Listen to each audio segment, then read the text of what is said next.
Alright, so we're going to pop this guy in.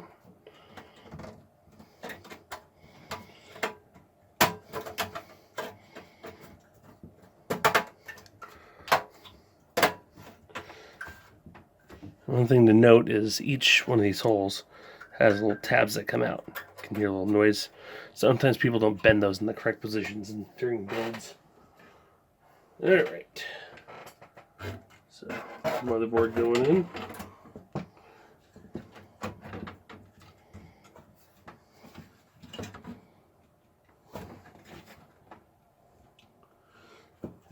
Alright, looks like our audio is going to have that issue after all. We're going to do this the roadkill way.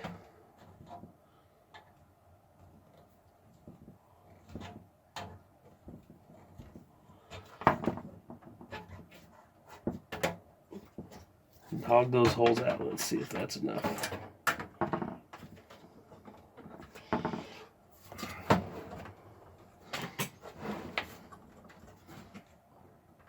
Alright. Almost there. Now we got to put those screws in.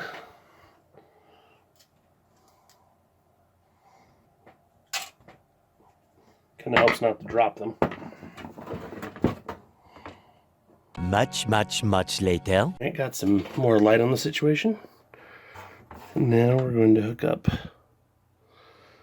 the USB here. Make sure I got the correct orientation, and I didn't.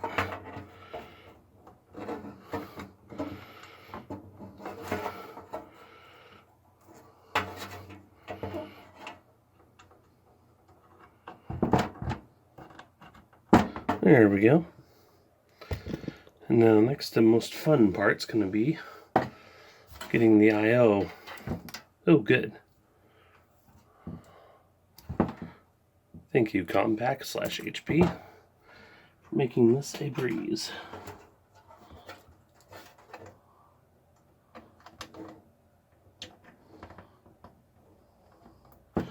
All right.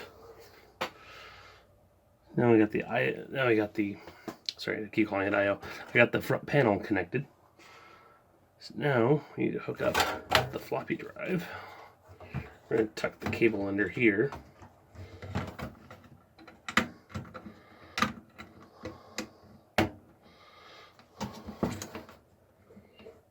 There we go. And now the optical drive. I realize these are on ribbon cables and they suck. I think we're going to hook up audio for the DVD drive. Or no, let's do this. We got one port. So we'll pick the DVD drive, and if it doesn't work, we'll move it over to the CD drive.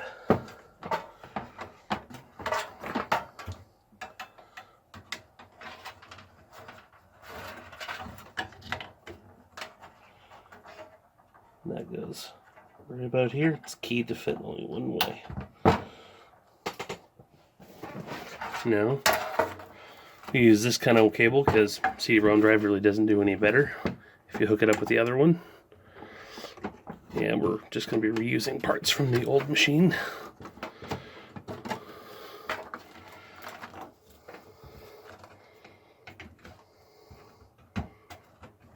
That goes right in the white connector, which I know is the secondary ID. And now for a bit of something new. So this is what I plan to put into it for storage. 8 GB compact flash memory. And we're going to be giving this its own connection here. Of course, mounting it's going to be problematic to say the least. So one thing that's kind of annoying, see how all the pins are populated, yet not here. Frustrating. So it looks like we're going to be using one of these 40 count ribbons after all. Oh wait, maybe not. It's all fucked up.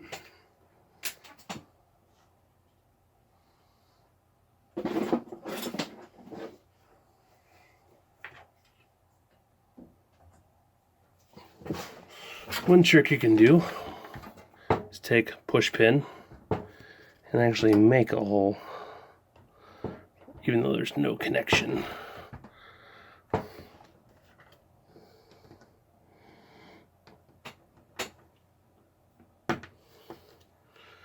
Kind of keep the butchery off camera here. And then just kind of waller it out a little bit like that.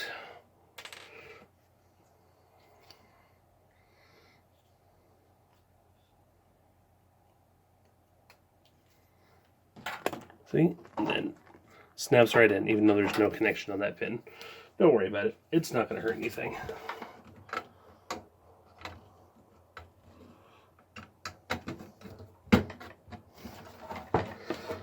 Alright. Now we're missing something pretty critical here from the other one is we don't really have a case. We don't have a power supply for this case yet. So we're gonna go rob one from a new machine I already have harvested.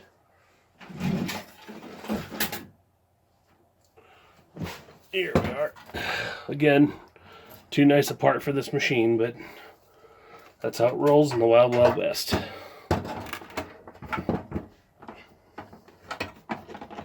Fold that in a little bit. As it makes contact and touches everything.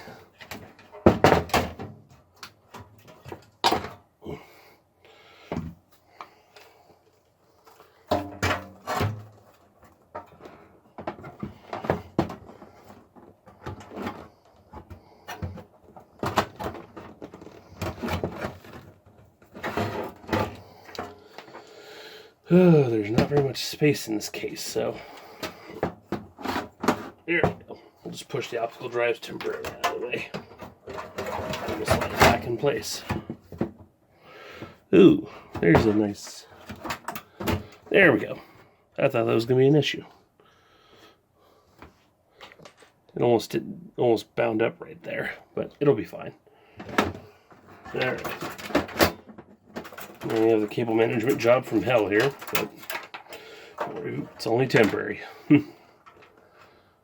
Until I can find a better power supply for this thing.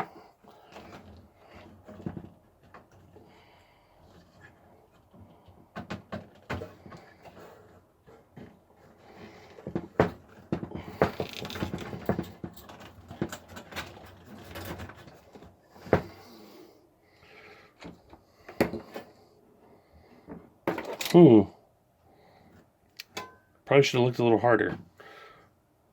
These are SATA, and I need Molex.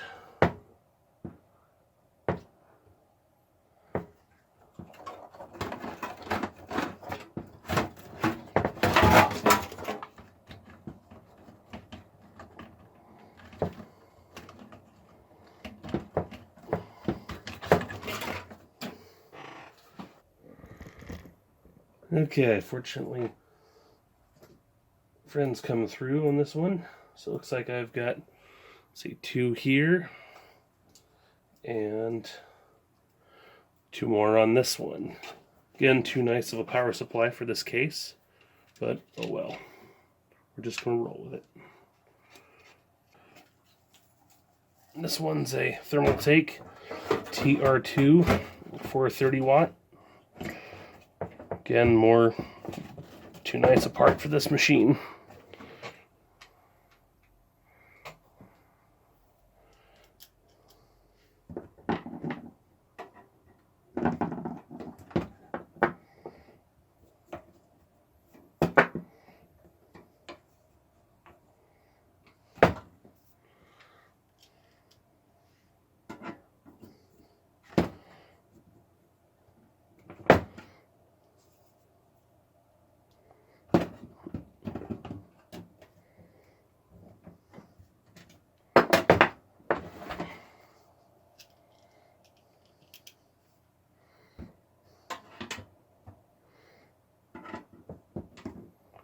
You know, shouldn't be too shy to use some leverage on it when you need it to move.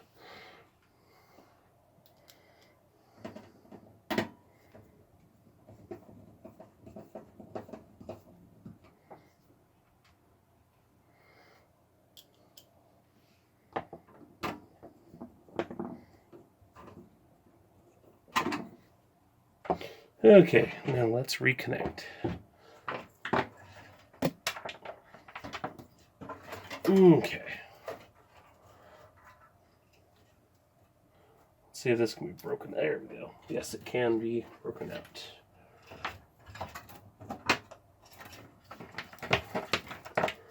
Go ahead and push this wiring loom out of the way. And it is right here.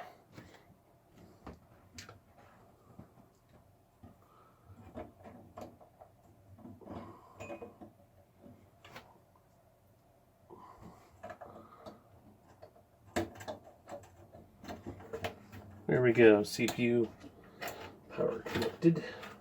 Remember that used to trip up people back in the day, coming from Pentium 2 and Pentium 3. Okay, I push both of those back into place. We'll connect the Molex power for both the DVD and CDRW.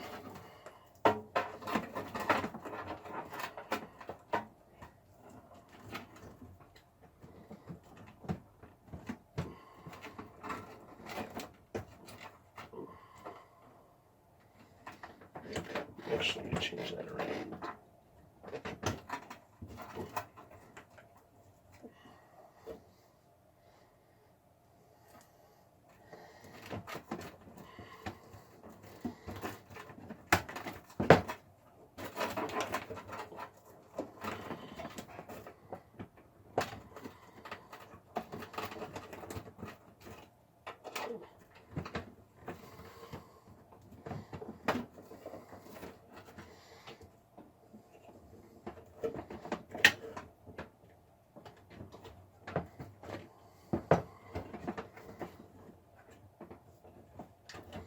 Looks like that's not going to fit going that way.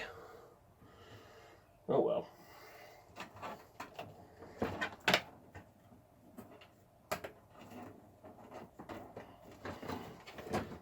Slide the excess in between the gap there.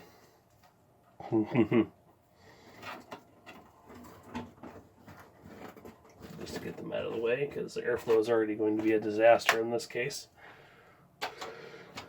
All right.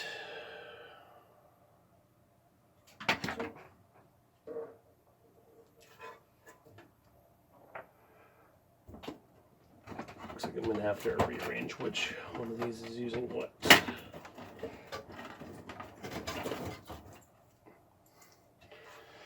So it looks like the floppy and the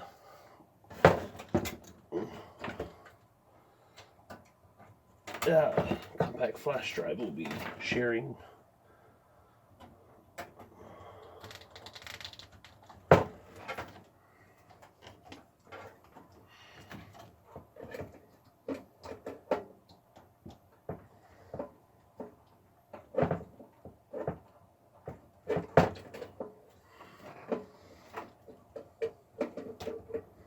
All right.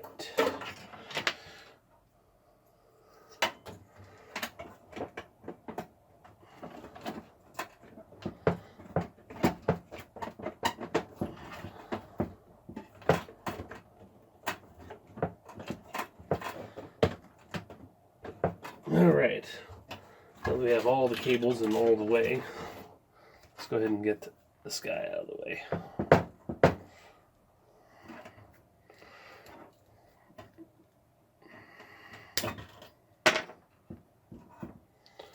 Okay, we don't need that set of wires because this is a motherboard.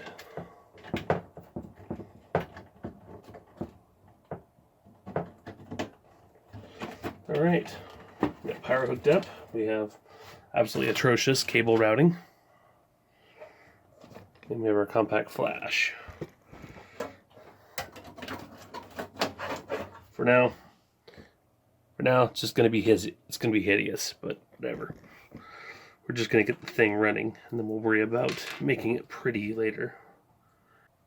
Yeah, for what the hey, for expansion slot sake, we'll put this old capture device I have in here, in the very last slot, in place of where the modem used to go.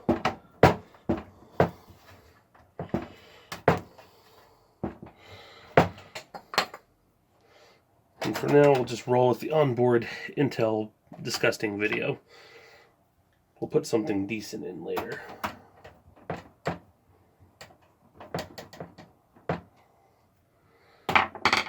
Now, probably want to roll with the cover off. Here, let's go ahead and adjust the view. So, mostly reassembled. Still looks hideous. So let's put this back on.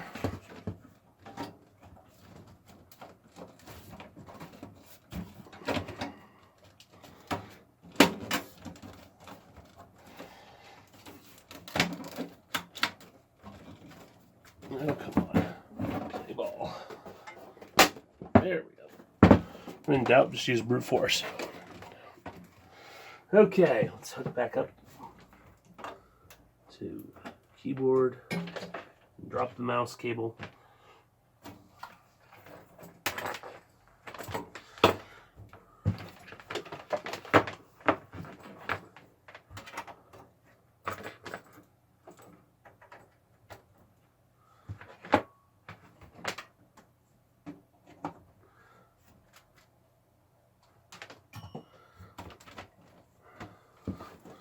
Here, we'll just roll it on its side for now, this way you can see what's going on. Of course, I trapped the keyboard cable underneath it.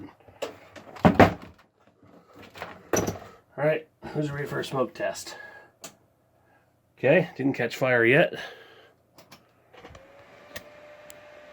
Let's look up at the monitor. Oh, look at that, it's alive. And it's upset about the...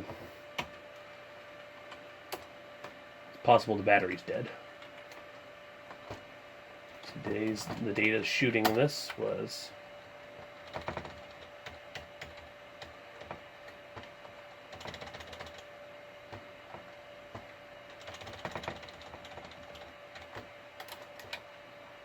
Okay, current time is 3:15 p.m. So we found the CF card on slave. Fix that later.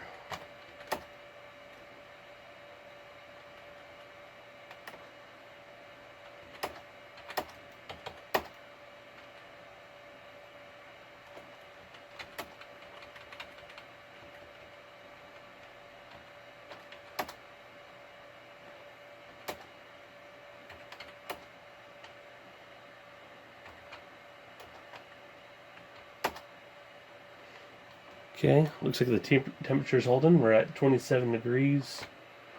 Or sorry, we're at system temps at 27. The CPU is at 45, but Pentium 4s are known to be blast furnaces. Yeah, what's that critical at? Yeah.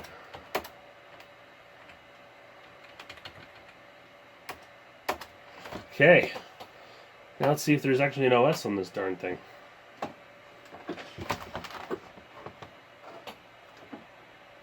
Looks like the DVD drive's stuck. No surprise there.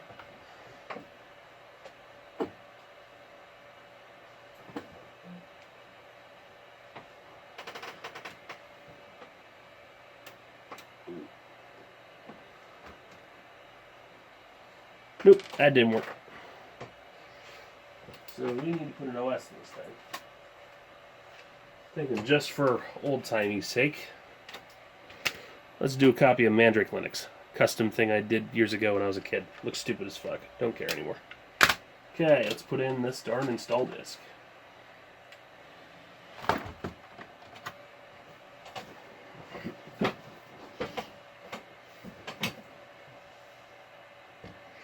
Let's go ahead and move this guy a little bit closer now that we're only dealing with the screen.